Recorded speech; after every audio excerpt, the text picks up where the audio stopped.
Welcome to weekly art business coaching tips so you can gain focus and action on your art business.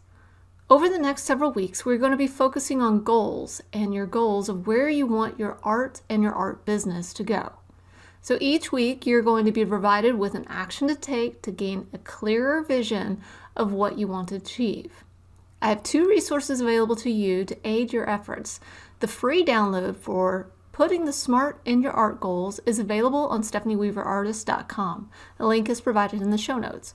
For a deeper dive into defining your goals and your vision, take the 2-part Lunch and Learn series called Planning for Creatives, Planning Mindfully with Action, where professional artist Julie McCullough and designer of the JMA Planner will walk you through how to define your vision for your life and plan your actions so that you can achieve your vision.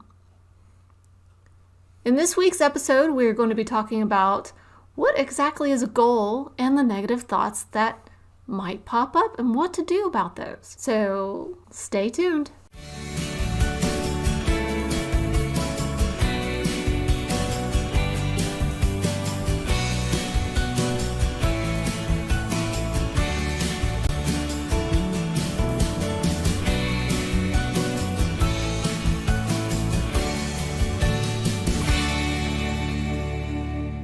This month in the Positive Painters, we are focused on art business goals.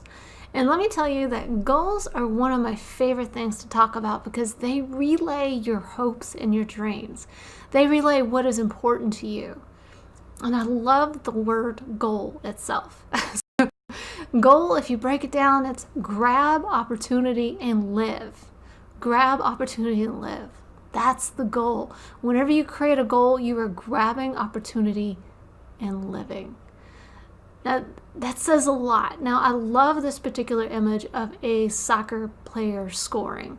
So I have, my kids are actually play soccer, and the feeling of watching them kick that ball into goal is one that causes all the parents and all the kids to jump up and throw their hands up in the air. And that's the feeling when you actually achieve it.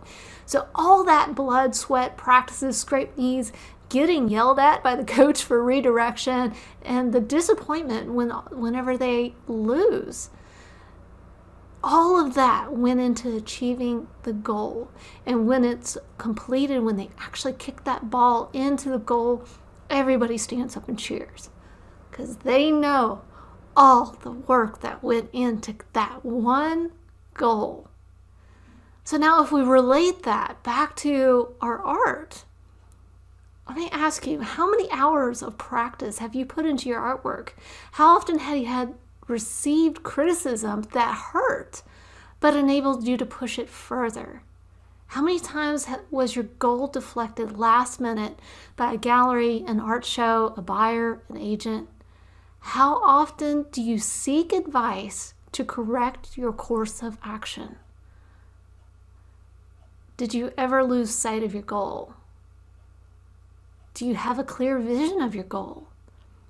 If you relay your goal back to that visual of kicking that ball into your goal, can you see it with your art? That's a lot of what we're talking about this week. And so I'm going to talk to you also in this segment about your vision and what you see in your future for your goal. Grab opportunity and live. Define your goals. So I just released this week an article about your SMART. Put your SMART in your art goals, where I talk about exactly what is a SMART goal. For me, a SMART goal is specific, measurable, actionable, relatable, timely. It is a mnemonic device to remember those 5 key ingredients into what makes a good goal. But here's the thing. Before you can even define your goal, you have to imagine your goal. And in order to do that, sometimes you got to rethink everything that you know and everything that you've been told about what it is to be an artist.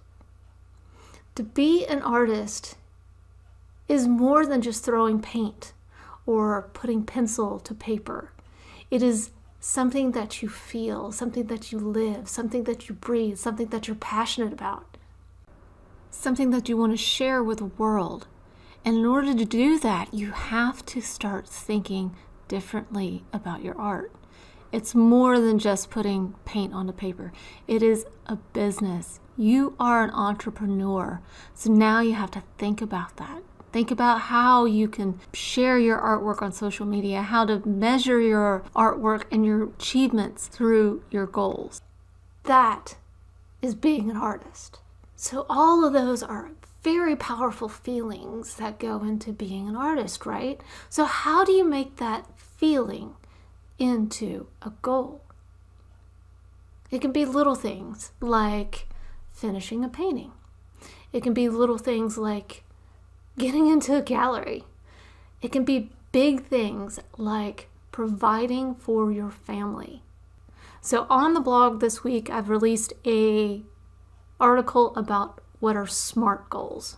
That's SMART is a mnemonic device about defining your goals. So I want you this week to really think about that vision of what you want that goal to be. Where are you kicking that ball to? Why are you doing all the work? It's got to go towards a goal. So your work for this week is to define that goal.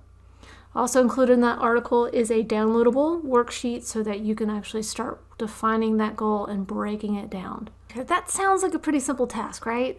That's your goal, right? I'm giving you the goal of creating your vision, and I want you to have it ready by next week. I'm very specific, I have timely, it's relevant, and it's actionable. It sounds easy, but it's not, because here's the other thing. When you start really defining that vision of where you want to be, where you want to kick that ball to, so many little things are going to pop into your head like, I'm not good enough. I can't make a living doing this. I'm going to starve as an artist. Nobody cares what I have to say. There's too many people out there. There's so many people that already do this. There's all of those negative thoughts are immediately going to come into your head because that's the way that you've been programmed. All these years, we've all been told these things.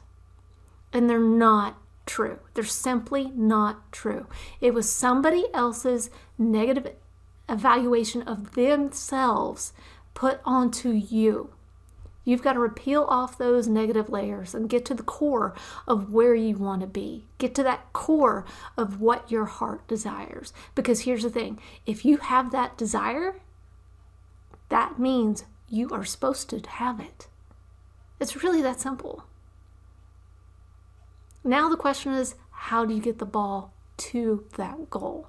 And that's something that we're going to work through over the next several iterations of these weekly talks. Okay, so you've got your work cut out for you this week. Go ahead and go to the blog and grab the downloadable and start your work. I also included in that downloadable a section for you to start really writing out all of those negative thoughts that instantly came to you. And there's a little worksheet for you to kind of work through with that. All right, until next time, stay safe, happy, and healthy, and happy painting.